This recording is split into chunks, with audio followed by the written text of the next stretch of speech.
Hello out there. It's me, Andy. And I, Sean. This is the Commander's Brew. This week, Atraxa with charge counters.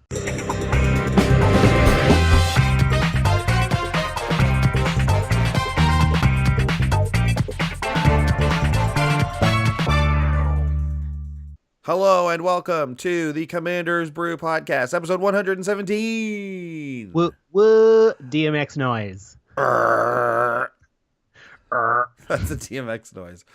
That's how I can't do. I just don't know if it's my vocal cords or if it's a mental thing. I can't do like really high pitched woohoos. So if I try to do if I do car screeching sounds, it sounds more like DMX noise. It's a car screeching sounds like a growling dog / DMX. Yeah. Oh yeah, that hurts to do that. Oh wow, that's terrible. That sounds like a do it. dying like giraffe or something. No, yeah, that's not even close to DMX. No. Mr. X, are you okay? Are you okay, sir? You sounded like a dying giraffe. Can I call you DM? Slide into my DMXs. Starting new memes here on Commander's Brew. That's what we're all about. Welcome everyone. It's episode 117. What's happening? Yeah. For some Are we reason, all about new memes? I guess. Are we? Yeah, I think we're all about doing budget brews. We're all about doing budget brews. The dankest brews. The dankest brews. We're gonna do a deck for $50. No card over $5, unless there's a special case. This episode. You can always find us on Twitch Wednesdays at 2 p.m. Toronto time, or last Sunday of the month, 3 p.m. Toronto time. We're going to do some live streaming there. We got a Brew and Brawl coming up. That's on the 29th. That's the last Sunday of October. And this, we all of this is brought to you by you, the listeners, Our the patrons, patreon.com, Ultimate Guard sleeves and boxes and playmats, and the Wizards Tower, wizardtower.com. Shall we hear an ad from them? We shall. Hi. Do you like pizza? Come to Azcanta Pizza. We're the sunken ruins, but you won't be able to wait to sink your teeth into these pizzas. We hope you don't get too lost getting here, because it's the lost city of Azcanta. We're deep underwater, but our pizza is even deeper dishes. Sponsored by the Wizards Tower, wizardtower.com. They send singles for free anywhere in the Canada or the United States if you spend $15 or more on singles. Not only that, if you use coupon code Tower of Brews, you also get an extra 5% off. And you get 3% kickback towards your next order.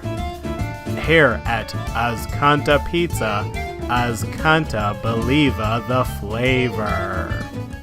It wouldn't be a new plane without a new pizza place. So I'm glad that Ixalan does in fact have a pizza place. I feel like they say that about Ornithopter, right? Like every civilization invents the Ornithopter. That's like one of its flavor texts. Oh, or something really? Like that. Oh. Yeah. That's why it appears everywhere. But I think the same is true for a pizza place. Everybody got to eat pizza. The pizza place, the magic pizza place card would be a land, right? Well, I mean, it would be like the lost joint. The sunken ruin is a land. Right. But then specifically like Orzhova, the Church of Deals or whatever, right? Or like that. Like it would be like generic pizza place, the home of meats and sauces. The home of dough and sauce. You bring up a very interesting question. When we eventually go back to Ravnica, which guild do they each have pizza joints? Or do they all have different pizza joints? Is it all? Yeah, like which guild would be the most likely to be the place where there's pizza? With like who owns the pizza place? I mean, if we're gonna I think Orzhov is a good choice because there's the most mafia-like. So that's true. Although that is, you're just saying that because pizza's Italian food and not all Italians are in the mafia. Well, that's true, but I feel like I know I've seen a movie where a pizza joint is the front for the Yes, mafia that's true. operation, That has right? happened. Yes, it is.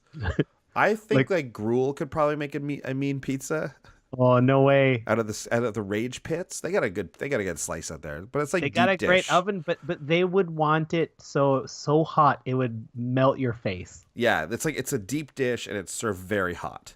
Way too hot to enjoy. I don't think the Yeah. Rakdos know how to enjoy No, food. I never said ractos. Gruel. Oh, you said gruel. I'm thinking Rakdos. Yeah. Oh yeah. Ractos Okay. is like too many peppers, too hot. It's also got poison on it. Like you don't want that pizza at all. You're not even close to Yeah. that pizza. Gruel. Yeah, I think gruel would be great. A lot of like herbs, a lot of herbs and It's a things. hearty pizza. You Yeah. know? Yeah. Yeah, I'm getting my pizza from gruel. And the Orzhov pizza is like it's like a good slice, but you can tell that they don't like really care. Like they're just in it for the money, so like they just like spend minimum on their ingredients. But it's a pretty good price for a slice. It's like one of those places. I bet you Azorius pizza is like, you know what you're gonna get. It's $3 a slice. Get a Coke for $1. Oh, Nothing special. that's what I'm thinking the Orzhov one is like. The Azorius one Oh, I would say is more like I guess they're not like so fancy or anything, but like they have like the white pizza as well as like an option. And it's like, come on, man, nobody wants that. yeah, right. Give me a sauce on there. They have a slice for everyone. They Yeah. have so many kinds of slices so that everyone has an option. Yeah.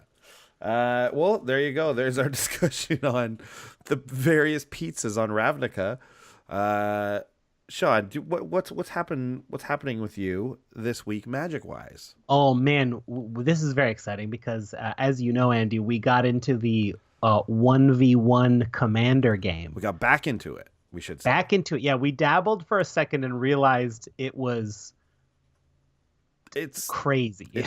yeah. It was like we were just like, oh, 1v1 commander, this should be fun. And it's like, you're dead on turn 2. Next game, you're dead on turn 2. Next Oh game, my you're God, dead my on turn cat. 2. It's like, okay, Sorry. this is not very fun. So Yeah. we had yeah. to like change our strategy. And with the recent bannings and unbannings, they unbanned Yisan the Wanderer Bard. So we're like, I know that guy's competitive. I know we can actually feel like we're playing instead of just, losing in 2 turns. And I gotta say, it's working out. This deck is a very strong deck, and I see why Yisan was banned and probably should still be. Yeah, exactly. I see why Yisan is banned in the French version of Commander. I think he is banned, right? The dual Commander. Yeah. And yeah, for some reason he's unbanned on Magic Online. And everyone I think is basically expecting him to be banned again at the next banning. But Yeah. we'll see. I mean, I actually am not entirely sure about that, but I think it will be. I haven't jumped into any like league, like competitive leagues, but I've done like casual games, and it's tough because some people join those casual 1v1s with truly casual decks, Yeah. and it's like, well, you're not gonna have a good time here. But other people are like, yeah, their deck is legit, so it's like, yeah, man, this is a fun match. Yeah, it's interesting. Like Yisan is like it's a combo deck in that like you want to do this, then this, right? You want to get certain creatures Yes. basically. But also there's like he has ways to respond to what's happening on the It's board. combo plus toolbox. Yeah, exactly. Which is actually like more fun than just a pure combo deck because there is interaction, which is like to me more fun than just a straight up pure combo deck. Yeah, I found myself in a game against Iroas, God of Victory, and I thought to myself, I bet you this guy's got a lot of point removal. So I'm gonna, instead of tutoring for the untap elf first, my first Yisan's gonna be for the Shroud elf, and try to get this win that way. Yeah. And it was the absolute right decision that Yeah. led to my victory. Oh wow, great. Yeah, so I mean that list is it's like it's exactly what you think it is. A lot of elves, a lot of tapping for elves, a lot of untapping, things like that. So but it is fun, I gotta say. I'm enjoying it, playing it more than some of the other decks we were tinkering with when we first started in the format, like the Vile Smasher combo, like Yes. partner deck with Crom, who eventually did get like banned, and File Smasher got banned. who else did we play with? We played with Baral deck, which is We like tried a Baral, who also is banned. yeah, Baral is now banned. That's right. Yeah, because Yeah. that deck was just, but like Yeah. Anyways, that deck was it does one thing, right? Right. Whereas this deck, there's several paths to victory.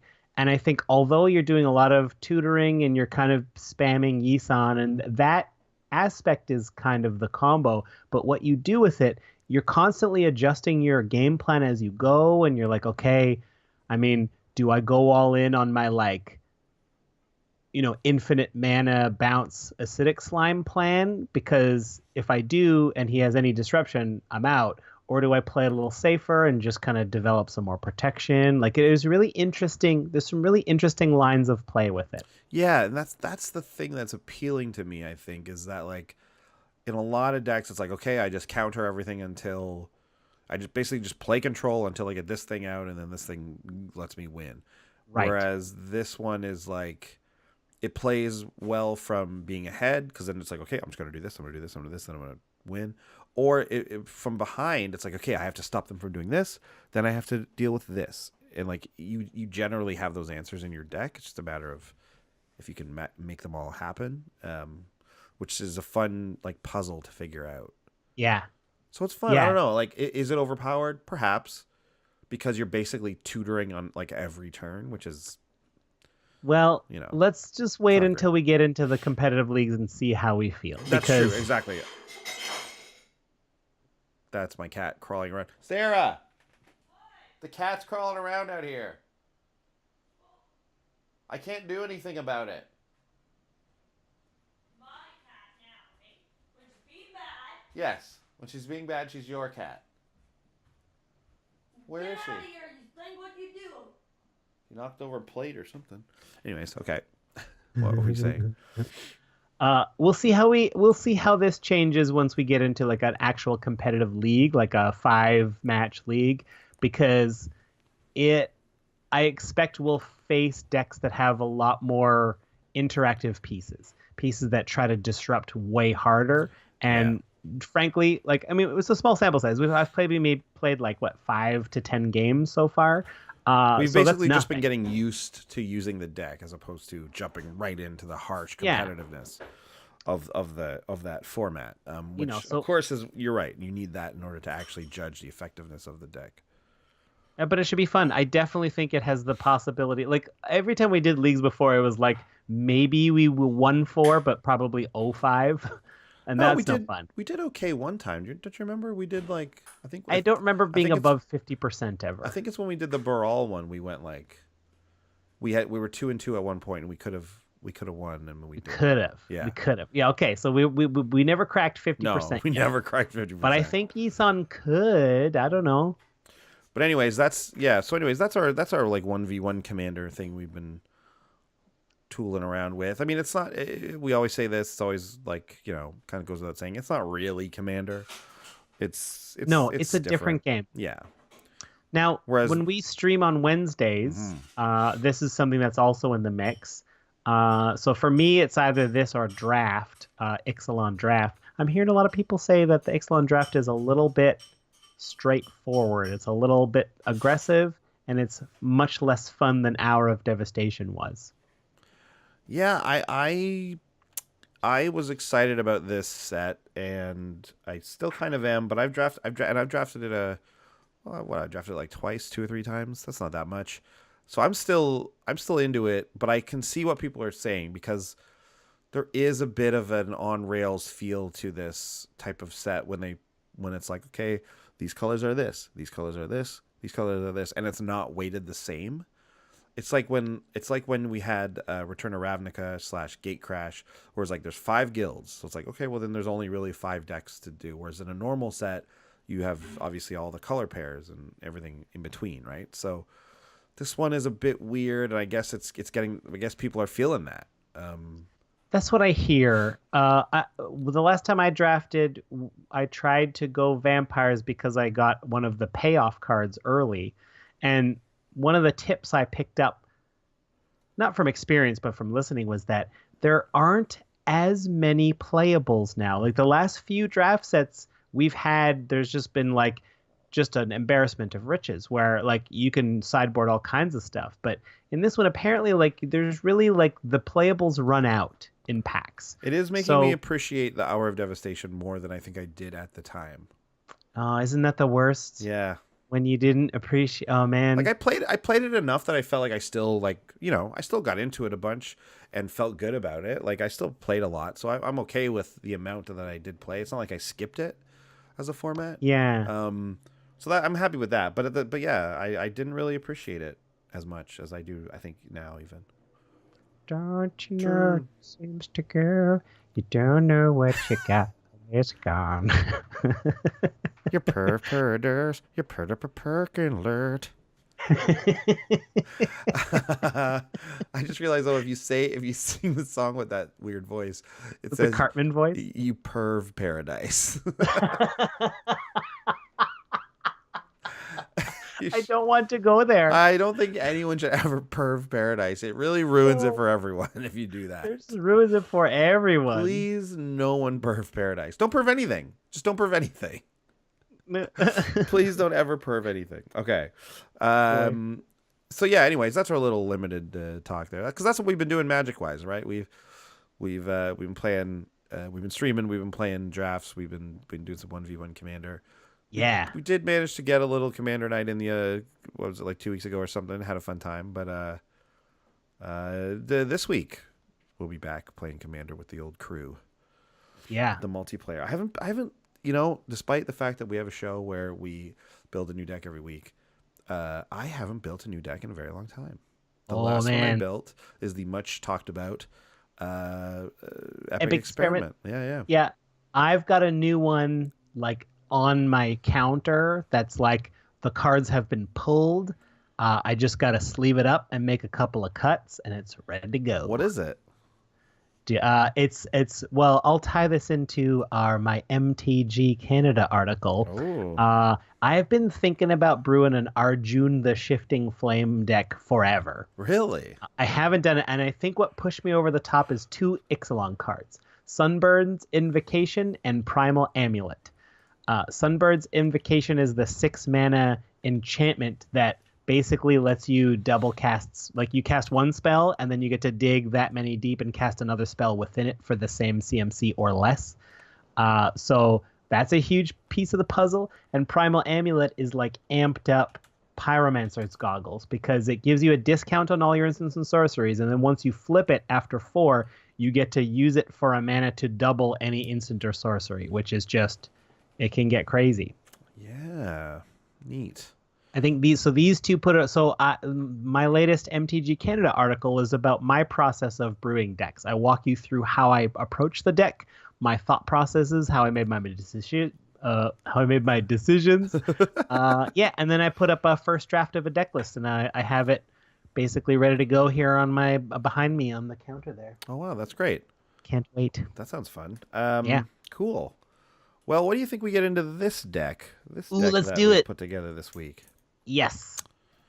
What are we working with here? Well, great. So it's an Atraxa brew. This is Atraxa Praetor's Voice. We all know Atraxa. Everything but red. Angel Horror, 4/4. Flying, Vigilance, Death Touch, Lifelink, and you proliferate at the end of every turn. Now, I want to take a moment and shout out another Commander podcast I've been listening to called Commander Cookout. CCO podcast is their Twitter. I reckon there are a couple of other Canadian fellas. So, the another Canadian podcast, proud to share that with them. They do a lot of fun stuff too. I recommend giving them a listen. And they had a whole angle of like, let's brew decks that are a little bit different, right? Most Atraxas on EDH Rec or Tapped Out are probably Super Friends, and they're all going to be the same, basically. Yeah.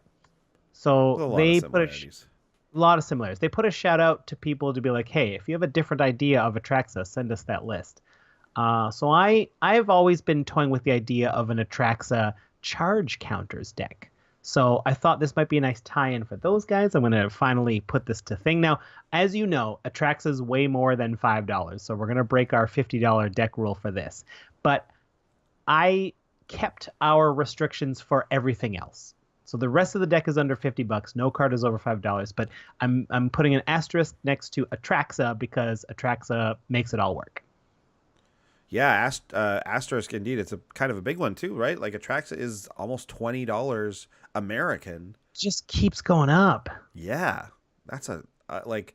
I am very surprised at how much a lot of the cards from that commander set have really skyrocketed. Man, it's crazy.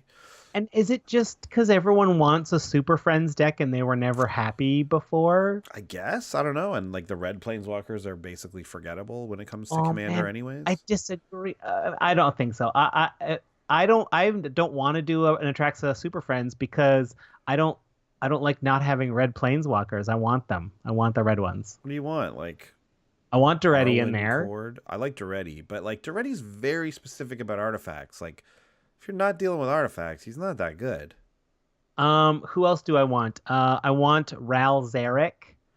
The blue red guys are great. Ral Right? Zarek and Dak Faden. Dak Faden are good. Yeah. He's awesome. I think who's just red? You've got the other Duretti, which I can't really remember what he does. Yeah, let's run. And then you've got like Koth and Chandra, obviously. You've got Ajani, Vengeant or whatever, and then you have Arlen Cord and what's his name? The little dude, the little guy from Ravnica. Oh, Tybalt. No, oh yeah, you are missing him. He's from Innistrad. The Gruul guy. I don't remember. Makes things fight. I'm pretty impressed. I remembered all the other ones, but oh man, he's a little guy, and you look at the top of his thing, and you look at the top card if it's a creature you put in your hand. Anyways, they reprinted him in Modern Masters 2, I think. I don't know. Anyways, whatever. I'm browsing it's through. Gruul. It's a Gruul. Oh, Domri Raid. Domri Raid. Thank you. Domri is good. Yeah. Sorry, everyone who was pulling their hair out listening to our podcast, which is a normal event. Yeah, that's normal. That's normal. I just feel like oh, and then also both Nicol Boluses. Oh right? yeah, Nahiri. That's a pretty big. I would really like to have those Nicol Boluses. Sahili. Let's not forget Sahili. Sarkhan Unbroken. Yeah. He's all right. You have the Sarkhan, both Sarkhan Vols, Sarkhan Unbroken. Like I think, I don't know, red. I don't know. I really notice not having red with the Super Friends deck. Yeah, I think that's actually a fair point. But anyways, we're not doing that. That's not what we're doing. So don't even worry about it. No, we're doing a charge counter theme because not only are we going to proliferate them, but there's a lot of things that also manipulate charge counters. So if we go, I wanted to see what happens if we go all in on charge counters. What do we get? And here's what we came up with. So the first category we're going to talk about are cards that also do charge counters. So we're going to be proliferating every turn, obviously. That's what Atraxa do. But in addition to that, we're going to be manipulating them in other ways. The first one I want to highlight is Energy Chamber. It's a 2-mana artifact. At the beginning of your upkeep, choose one. Put a +1/+1 counter on target artifact creature. We have very few of those, so that won't be that relevant. Or put a charge counter on target non-creature artifact.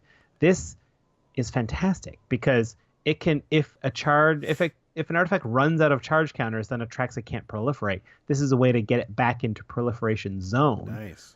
Or just get extra proliferation, quote unquote. So we can just focus on our favorite one and just keep ramping it up every turn, twice a turn. It's nice that this just happens automatically too. You know, there's no paying. You pay 2, then for the rest of the game, this probably isn't scary enough for anyone to ever really want to deal with individually. Like obviously you get a. That's the thing. Like if you have pointed artifact and destruction, you're probably going to point it at the things this is fueling. Exactly. So then we just start fueling a new thing. So this is very nice for that. I think so. Next is Power Conduit. Power Conduit's 2 mana for an artifact that says tap. Remove a counter from a permanent you control, and then choose one. You put a charge counter on target artifact, or put a +1/+1 counter on target artifact. Target creature. So you either you take something off, you either put a charge counter on an artifact or a +1/+1 on a creature. Obviously, we're going to be choosing the charge counter version more often. Way more often, but it's nice to give Atraxa her first +1/+1 sometimes with this.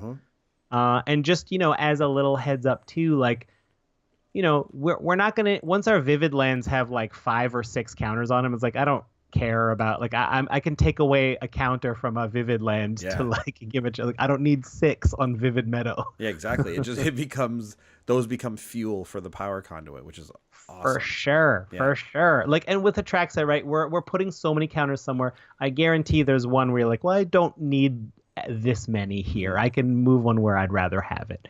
So here's already 2 ways we're getting like 2 extra counters, not including Atraxa. I also want to highlight Core Tapper, 2 generic for a mirror. This is a 1/1 creature, very fragile. However, tap, put a charge counter on target artifact. There it is again. Or sacrifice Core Tapper, no taps, put 2 charge counters on target artifact. So as long as you've gotten, even if Core Tapper has summoning sickness, you can sacrifice it to put 2 charge counters on an artifact in a worst case. But if people let it live, you're going to put an extra counter every turn. And it is possible to do a triple, where like in one turn, you tap it to give 1 counter, and then immediately sack it to give 2 additional counters. So that's the biggest bump, like instantaneously, we've got in the deck. That's sweet. Yeah. Cool. What else? What else are we dealing with here? Sure. So, and then, as usual, I just want to remind us all that like charge counters are the things that give Atraxa massive amounts of mana. Do you want to start us off on this one there? Sure, yeah. So in order to get some mana, we'll use a Pentad Prism, another 2 mana artifact. All of these have been 2 mana so far. Interesting. And it has Sunburst, so it enters the battlefield with a charge counter on it for each color of mana spent to cast it, which is already pretty decent in these 4-color decks because you're oftentimes going to be able to get all 4, if not 3, if not all 4, to be on this thing to begin with. And then it says remove a charge counter from Pentad Prism, add 1 mana of any color to your mana pool.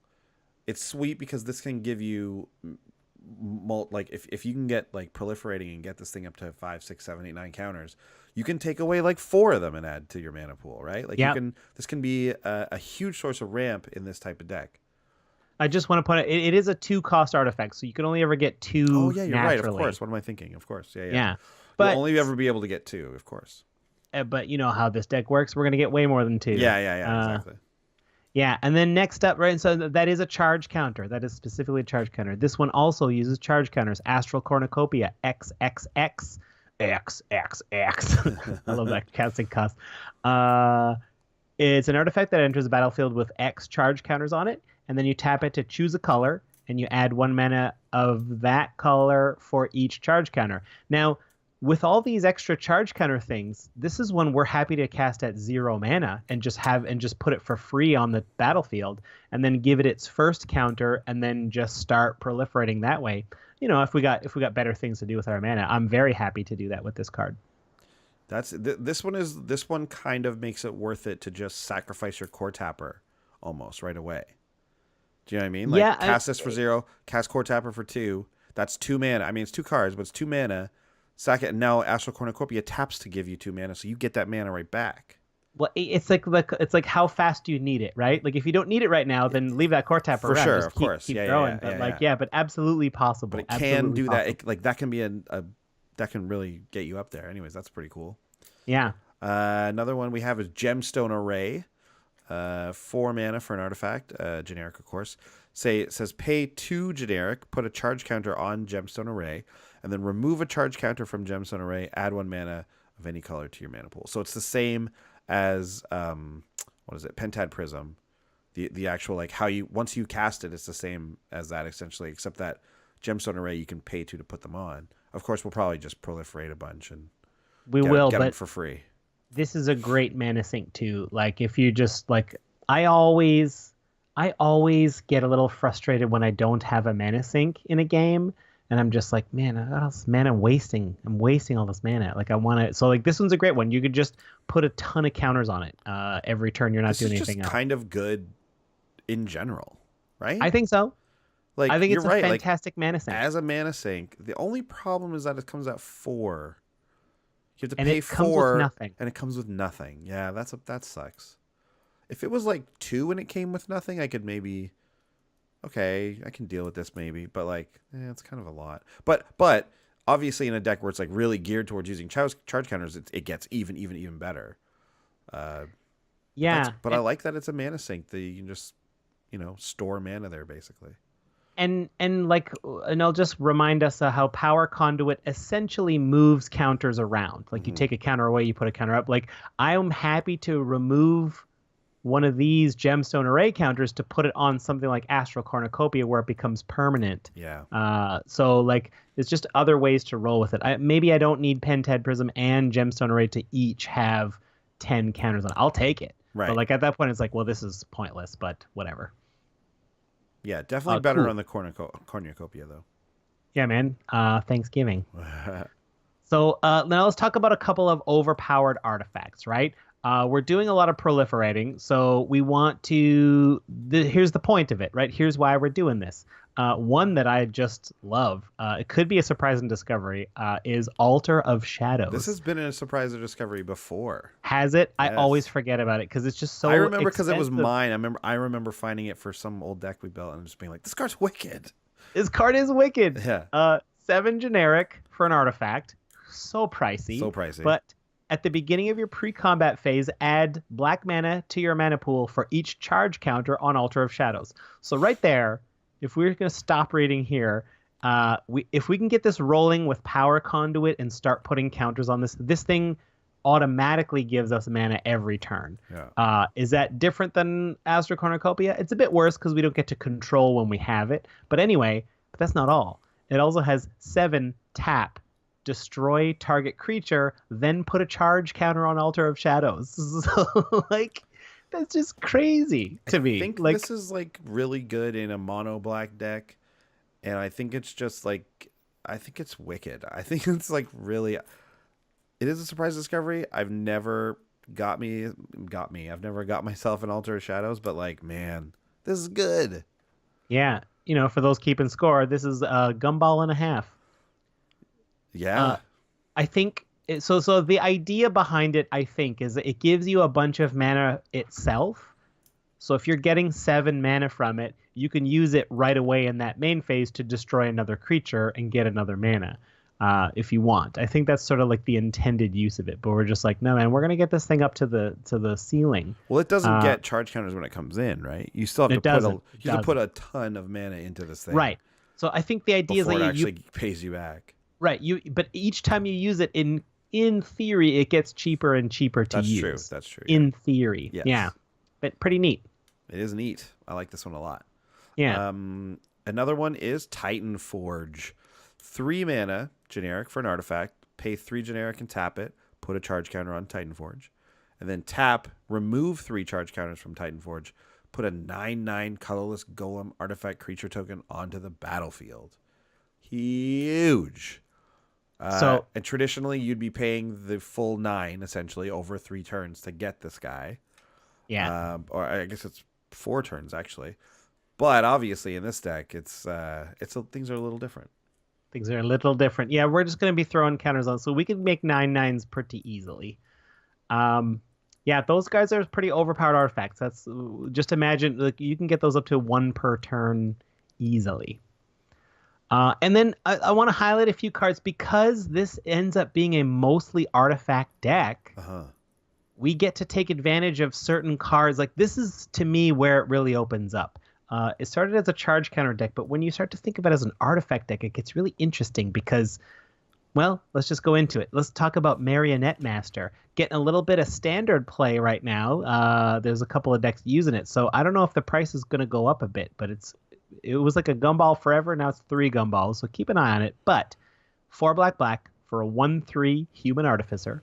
Fabricate 3. So when it enters the battlefield, you either put 3+1/+1 counters on it, or you create 3 artifact servos. And then it also says whenever an artifact you control is put into a graveyard from the battlefield, target opponent loses life equal to Marionette Master's power. So treasure. Oh, treasure. That's why this is in standard now, because of treasure. Yeah. So what I think we want to do is probably put the counters on Marionette Master as +1/+1s and start proliferating those. So the bigger she gets, the scarier it gets for you to lose an artifact. Wow.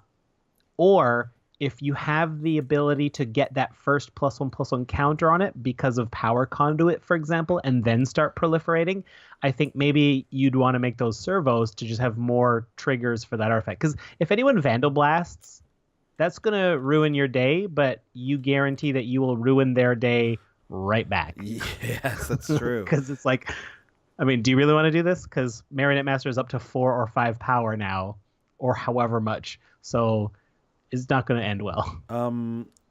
If you remember back to the episode where Jimmy was on our show, Jimmy Wong, it was about a year ago, I think, right? Because it was for last year's.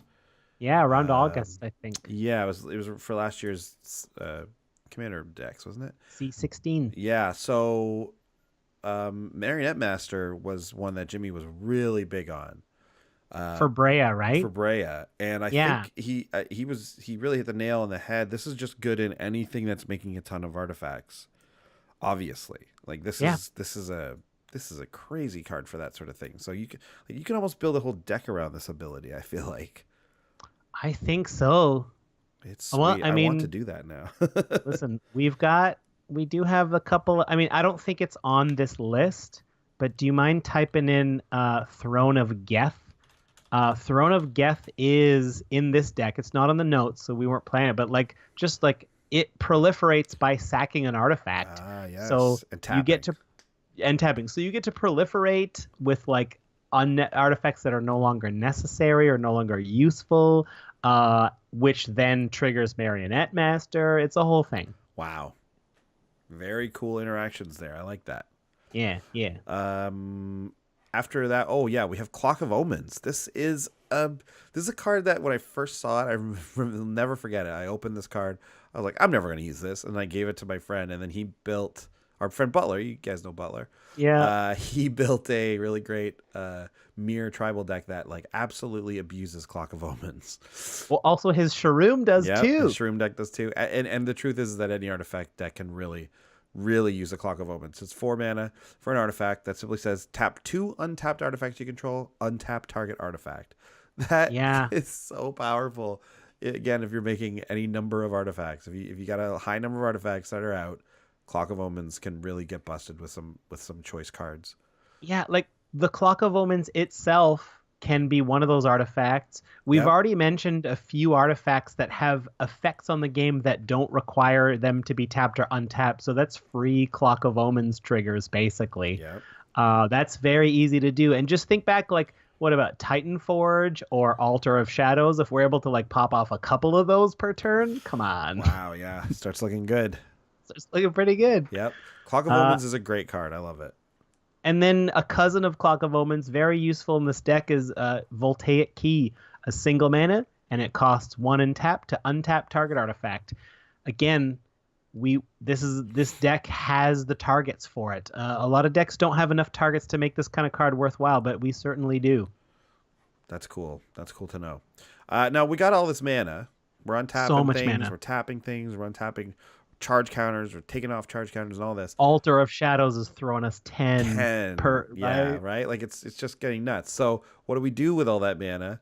Well, one of the things to do is this is a Sean Tavares-led deck, so you got X spells in this deck. You got X spells. He doesn't even have red, and he has X spells in this deck. There's no red to be seen, but we're talking about Debt to the Deathless, which is X, white, black. Each opponent loses 2 times X life, and you gain life equal to the life lost this way.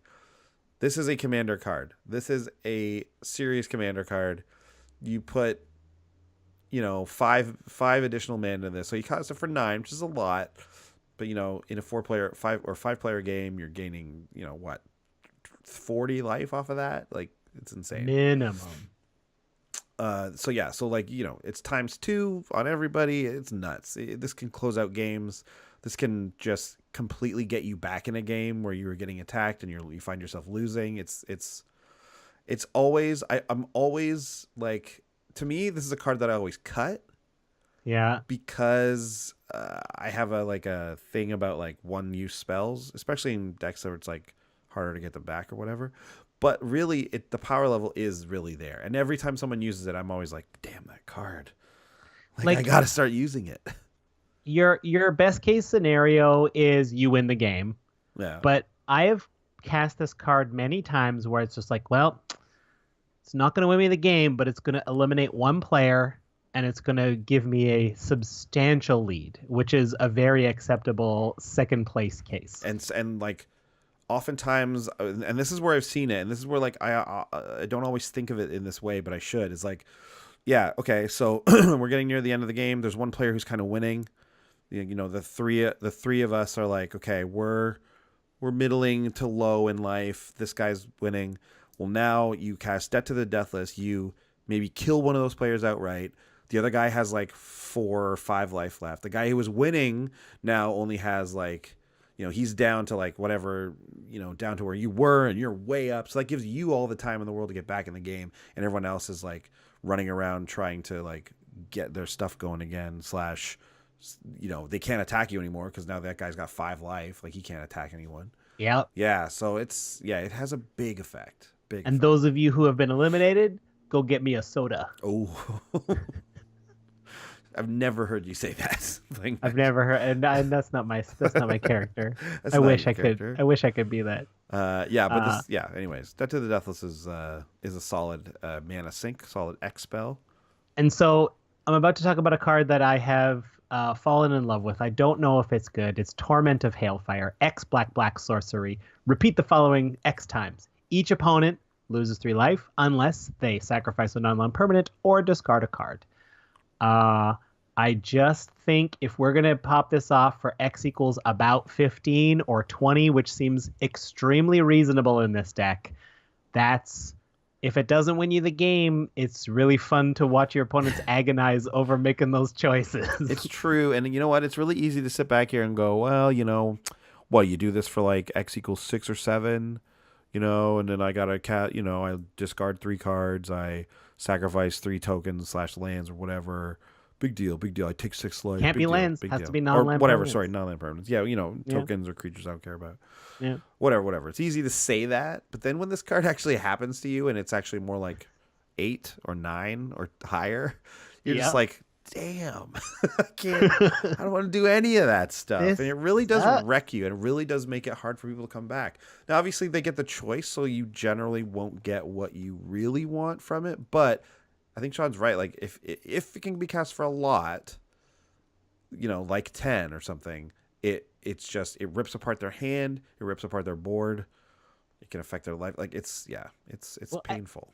I also think it's like, it makes it so it's I just, what you're also getting is the joy of casting it. You feel like Nicol Bolas, where you're just watching your opponents be like, okay, so the X equals 12, so I guess right away I'll take 15 life. And it's like, oh boy. And then they look at the life total like, how many do I still have to do?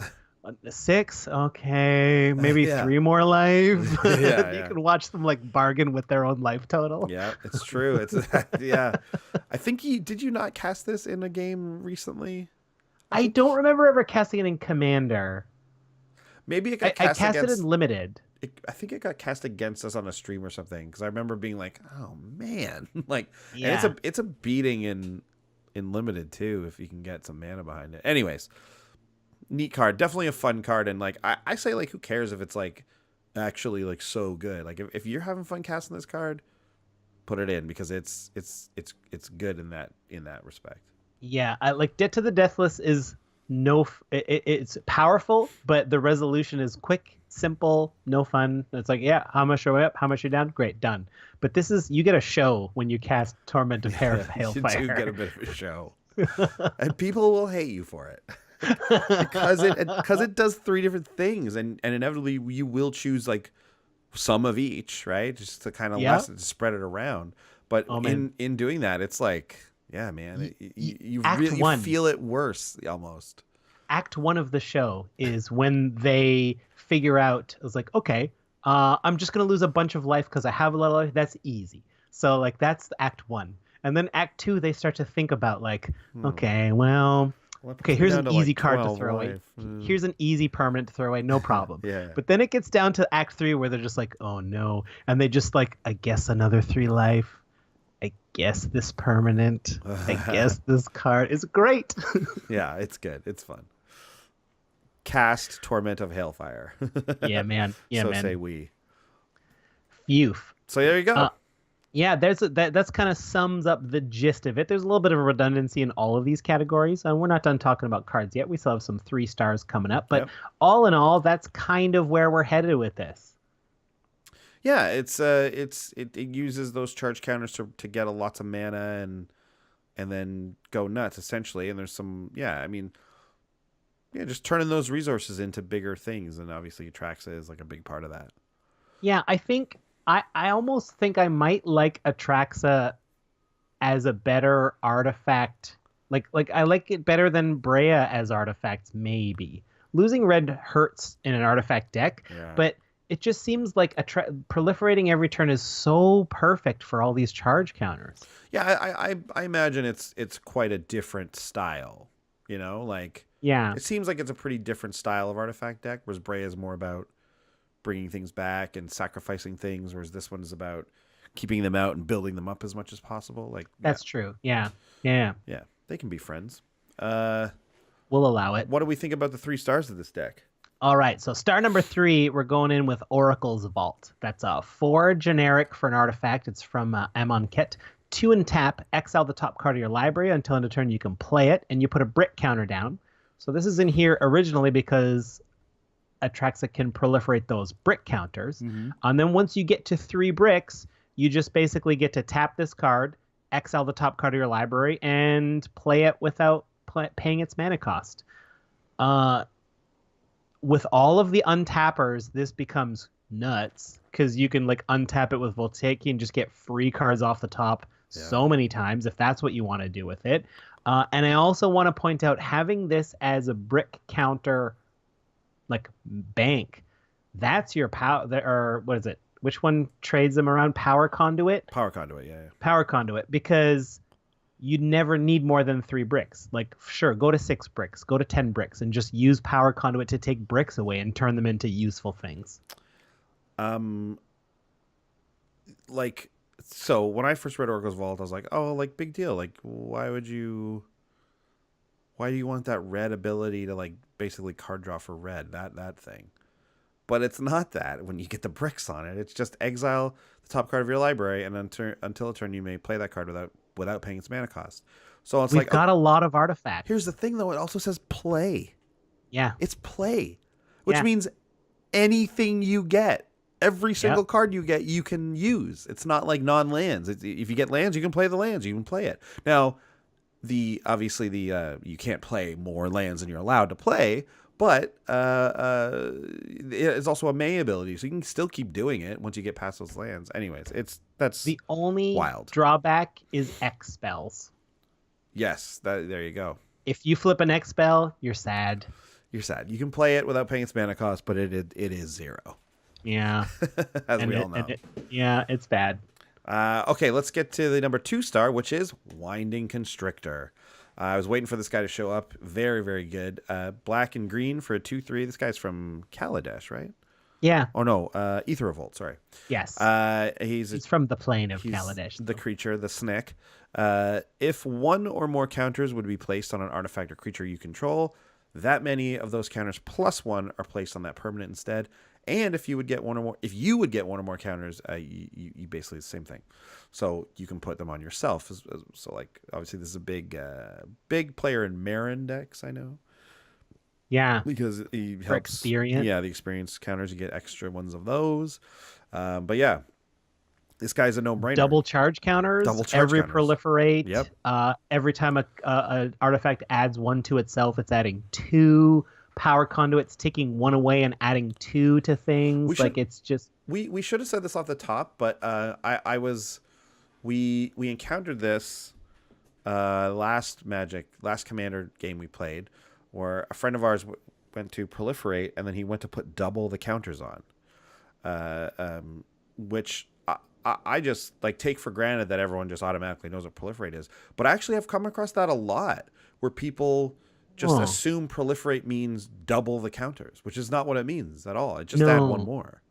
So it means add 1. So just in case you're out there and you just never really read proliferate or something, or just kind of assumed that's what it was. Which again, you're not alone. Tons of people I think that until they fully read it. So yeah, so Winding Constrictor is just like another cooler proliferate, helping proliferate get better. There is one extra proliferate rule that isn't automatically intuitive, is it only works on one counter on a thing. So if a permanent has more than one kind of counter, you don't get to proliferate both kinds on one permanent. So like if a creature had +1/+1 counters and, I don't know, charge counters somehow, you have to pick one or the other for that permanent. Interesting. I don't think I knew that. Neat. And what is the number 1 star of the deck, Sean? Number 1 star of the deck, Lux Cannon. For generic, tap. Put a charge counter on Lux Cannon. Tap. Remove 3 charge counters. Destroy target permanent. You can see why this is the number 1 star. Like it is almost too easy to get this to the point where you can do this every turn. Wow. Like just destroy, and it is possible.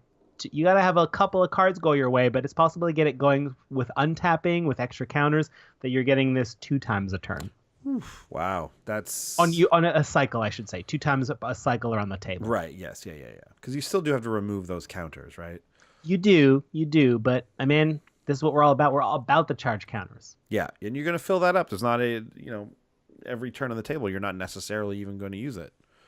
No. Once or even twice. So, yeah, Lux Cannon. It's a strong one when you're talking about charge counters. Yeah, I feel like this is the kind of Lux that is for us. Yeah. We don't need a different kind of Lux. Yeah. Cannon. Thanks, We Lord. can be cannons. Cannons. Don't you want proliferate? Yeah, that's good. What was the Weird Al karaoke song we thought of that could only apply to magic? Oh, I don't remember. To magic folks? We thought of a funny one. But it was, only, I don't remember. Anyways. Were there we got another. Were there any surprises or discoveries in this deck for you? You know what? It was tough to find a surprise or discovery because so many of them are just. No, I'm ahead of myself. No, yes. One surprise discovery, yes. Jinx Choker. I've looked at this card before, but I never really thought about it. But I tried it, and I was surprised at how fun it was. I discovered the fun. Really? 3 generic for an artifact. At the end of your turn, target opponent gains control of Jinx Choker and puts a charge counter on it. At the beginning of your upkeep, Jinx Choker deals damage to you equal to the number of charge counters on it, and then 3, put a charge counter on Jinx Choker or remove one from it.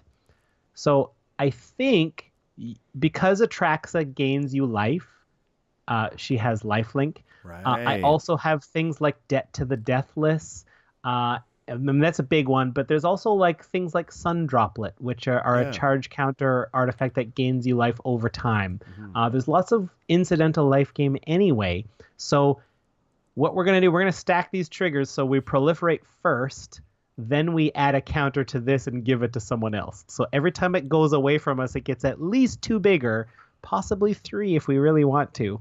And then it just becomes a political move of like, do I give it to the person to the left of me? Because are they more likely to give it to the person to the left of them? Like, are we going to spread this around, or is it always coming back to me every time? Because you can make them the offer. It's like, I'll send this back to you unless you send it to the next person down the turn order, right? It's up to you. Whoever sends Jinx Choker back to me gets it next turn. You can make that rule for the table. Like, that's how I'm going to decide who gets it. And when I give it away, I'm going to put 3 or 4 more counters on it.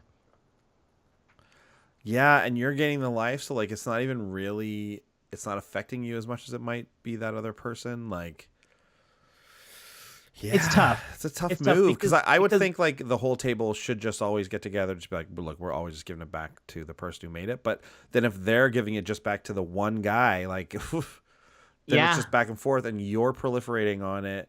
So I feel like that's even hurt, and the life gain, like that's hurting them more. Like it's still bad. I don't know. And I just want to mention, this makes Torment of Hellfire even more interesting. Jinx Choker. because they're like, well, how much life am I going to spend out of that? Because I know the Jinx Choker is sitting here at 6. Well, you better do it when you have control of Jinx Choker also, otherwise they're just going to sacrifice it. Oh, that's true. That's right? true. Yes. But yes, you just do it when you have control of it and then yeah. pass it off later. Because they're never going to be able to spend the 3 to take the counters away fast enough. Of course not. Yeah, you can't keep up with Atraxa. You can't do that. She's too fast. Yeah. Oh, okay.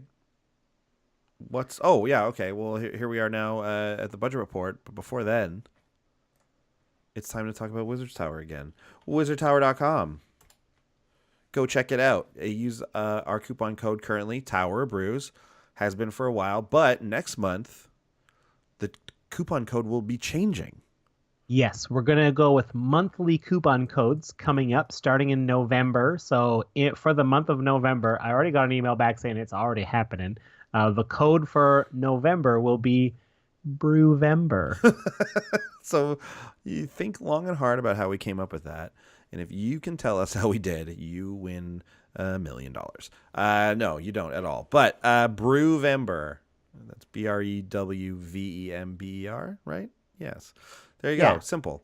Type that in when it's November, and you'll get the 5% discount on orders of $15 or more. Singles of MTG singles, and that's U.S. or Canada, of course, and also it's free shipping for that same price as well. So get that happening, get that working. You know what's the thing I like using on Wizards Tower? The wish list. I use it all the time. It's great. Yeah. If you find that they're out of something, they're out of a specific card you want. Toss it on that wish list, and usually within a day or two, you'll get a little email being like, "Oh, now we have it back in stock," and then you can jump on there, toss it in the cart, get it to your front door.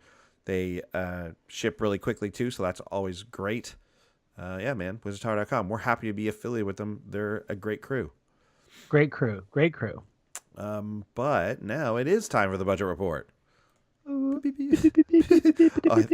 At first it sounded like you were just gonna go Ghost budget report. It's time for the ghost budget report.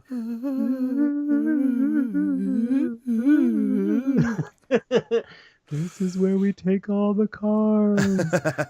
We see which ones come back from the afterlife. Sean, you didn't put the budget report in the tabs, but that's okay. Oh, I forgot to. It's all right. Okay. You get the tabs going and I'll start. I got them. It seemed pretty, amazing. Coming up first, Lux Cannon. Well, to show you, not including Atraxa, the whole deck is under $50. It's $48.85. Lux Cannon, as we mentioned, the most expensive card, $4.25. The card definitely spiked after the release of Atraxa. But it was a mythic from its set, but it was like $1 before that. But Atraxa makes it worth $5. But as I said, it's the number 1 star. Got to keep. Number 2 star is Lightning Greaves, the 2-mana artifact that equips for 0, and equipped creature has haste and shroud. So an absolute commander staple. In this one, we love it because you gotta protect Atraxa. Plus, giving her that little haste is nice. Sometimes she can just get in, gain some life. That's great. But yeah, I mean, this is just a staple that is like within budget range. It's like $3.75 right now, so we're happy to see it down below like the old price of like $6 or $7, whatever it was. But yeah, it is like they're good about reprinting it, which is great. But it is always still climbing, right? So, but hopefully, here's my question: they can reprint it enough that it can stay around this under $4, which I like a lot. Yeah, could they reprint it like almost as much as they reprint Swiftfoot Boots? Like maybe take a break from reprinting Swiftfoot Boots for like a set and give us like, instead of 1 Lightning Greaves in all 4 decks, maybe give us 4 in all 4 decks. I know. Once. Just please once at least. Just once. one round. Do that.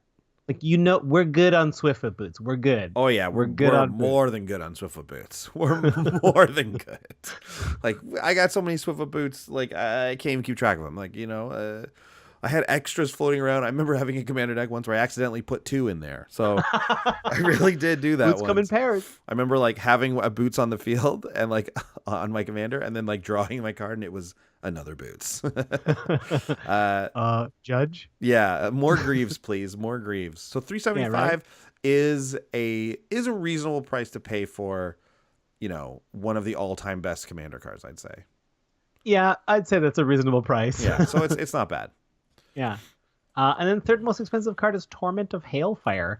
I think this has crept up a bit because I'm sure people are messing around in standard with it. It's 275 now. I was surprised to find out it made the top 3 list. Yeah, I am too. You could replace it with another X spell. Like, you'll enjoy Villainous Wealth just as much as you enjoy this if you want. Villainous Wealth is a great one. Right? Put in Villainous Wealth if you want to. Of course we want to. Why isn't that already in here? Because Villainous Wealth was... I wanted to give a break from it. Sure. I didn't want Villainous Wealth to know I was cheating on it with another X spell. So it's not in the deck. Your ex. Are you talking to your ex spell again? Yes. Villainous Wealth. So mad. So mad. You're Please messaging it. I still love Villainous Wealth. There's room in my heart for both. Oh, wow. You're polygamous with your ex spells. I am.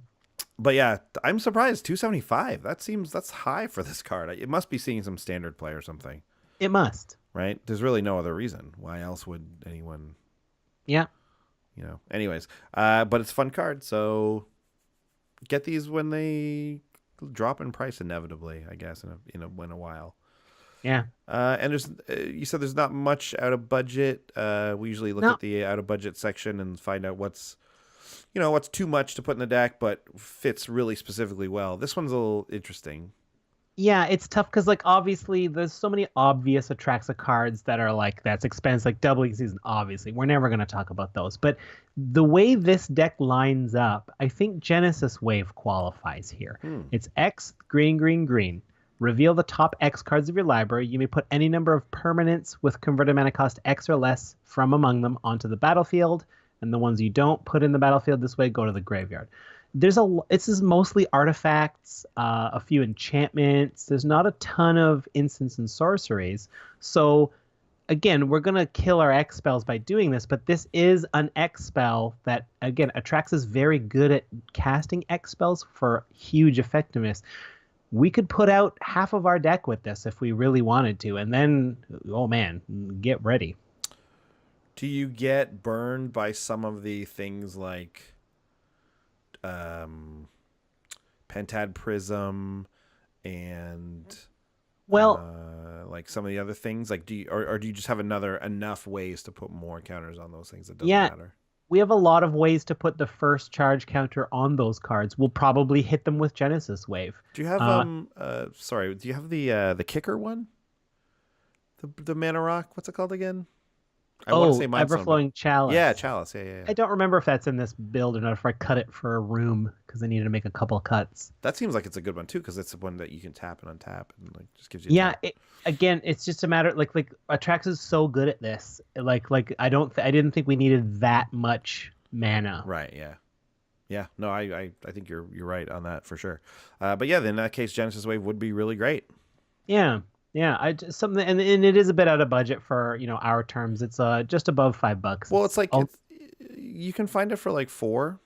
Well, yeah, apparently Iconic Masters is pre-selling for $4. So you know what? Get ready, get your Genesis Waves. But for the fact that we're already over 50 with Atraxa, it's like you got to make cuts, and this is just like one of those ones that would have been a cut. Yeah. But this deck is cool. So what did you think of it at the end of the day? How did this play? Was it fun? You know what? I tested it a little bit, and it is a little bit more work than I like in a deck. Like, there's a lot of stuff going on. It's like, okay, tap these two, untap this, add charge counter. Tap this, add this here. It's not like other decks with a lot of business where it's all the same business, but like every time you want to use your Clock of Omens, it's like, okay, which ones, like, it's a decision every time. Do I want to use this for its ability, or do I want to add a charge counter? Do I want to use it as an untap? It gets very complicated in a way that I don't enjoy the most, but there's stuff in here that I love. Like, maybe if I were to do another draft of this, I would streamline a little bit, maybe just keep some of the charge counter stuff. Like, I love Lux Cannon. I love all that X spell business, but I don't know.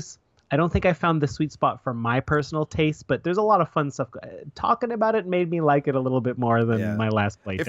It sounds like it's a little goldfishy. It is. It definitely is. I don't enjoy those decks too much. Right. So I know I mentioned I'm brewing an Arjun deck, but part of my brewing the Arjun deck is coming up with ways to play it quickly and efficiently. Right. I want to learn my lines. I want to learn how it goes. You got to learn your lines. Yeah, I don't want to stare at every hand of cards for like a minute. Like I'm thinking of getting like a sand timer for myself to just be like, I know this is Arjun, but I promise no turn I ever take will be more than 2 minutes. Beep. Flip it over. Right? But yeah, anyways, that's, if you change it around, maybe it's a little more interactive. Maybe it's a little more, permanent base that actually affects the other cards on the board sort of thing, and less just like tappy on tappy mana, big X spell. I don't know. You can find your sweet spot, or maybe this is already your sweet spot. Maybe you thought this deck sounded great. Yeah, then cool. So you got the inspiration for this from Commander Cookout, of course, as you mentioned at the top of the show. So yeah, another quick shout out for those guys, the crew out there they're in Saskatchewan, correct? I believe that's the information I've pieced together from listening to them. Yeah, exactly. So anyways, yeah, cool. Check those guys out. And thanks for listening. We'll be back with another Brews news segment. A little Commander interview thing. But until then, we'll see you guys next week. Bye. Bye.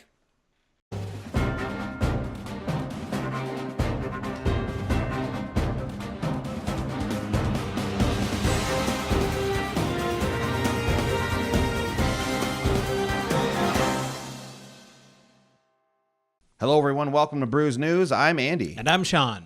Today, we have a point counterpoint with the two Audricks.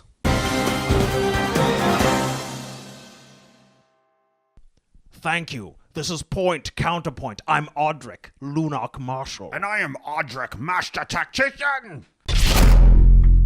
Point. Dinosaurs are the most powerful on Ixalan. Counterpoint. Vampires on horses are scary and much more powerful. Counterpoint. Dinosaur teeth are bigger than a man. Very scary. Counterpoint. Vampire teeth pierce the skin of man and suck his life. It's a draw. Point. MTG Arena looks like it's the most innovative computer program ever created. Counterpoint. Don't they have computers that can play chess against you? Point. This program plays Magic the Gathering against you. There are many more rules. Agreed! Point. The love of a mother is something that every child should have. I never knew my mother. Neither did I. Innistrad's harsh, plain. It's not surprising that you also didn't know your mother, to be honest. We are the same person. We are the same.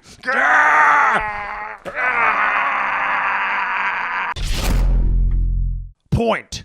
Peanut butter sandwiches should be cut in half. Counterpoint. Peanut butter sandwiches should be cut in quarters. Counterpoint. When they're in halves, it's like you're eating two big things. Counterpoint. When they're in quarters, it feels like you're at a fancy party.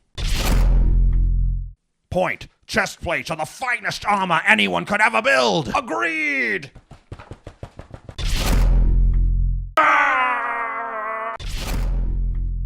Point. Vampires on Innistrad are 10 times worse than those on Ixalan. Counterpoint. Vampires on Innistrad are 30 times worse than those on Ixalan. Counterpoint. Vampires on Innistrad are much older and therefore much scarier than the ones on Ixalan. Counterpoint. Vampires on Innistrad are much, much older and much, much scarier. Agreed. Agreed. Point. I always mix up Emma Stone and Emma Watson. Counterpoint. They look nothing alike. Counterpoint. I still mix it up. Which one was the British one? Counterpoint. Do you also mix up Emma Thompson with them? No, she's old. You fool. Concede. Point. Angels are not people. Counterpoint. They're dead people. Counterpoint. But they have wings. They're more like birds. Counterpoint. What about someone who has prosthetic leg. That's sort of like a wing for the leg. Point, those people are more tree than man now. Agreed! Point, Frodo's cooler than Samwise. Swords are the sharpest. Wear a hat. I hate crabs. Water from the hose tastes better. How do planes stay in the air? Thank you to Audrix for that point counterpoint. I know which side of every point I am on. And so do I. The correct side. Until next week, this has been Brews News. In the meantime, go to work. Go to bed, I thought you were going to say. Hey, listen, everyone. We're having some real trouble coming up with a sign-off phrase for Brews News. So, if you want to help us out and suggest a couple, why don't you tweet at us with the hashtag Brews News and tell us what you think our sign-off should be. Keep it brewsy. See, that one's not even good either.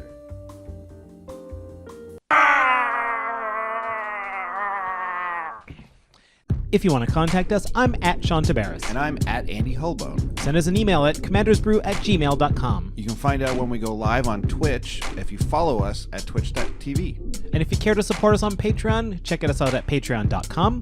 And you can find our deck list on tappedout.net. And if we forgot anything, commandersbrew.com.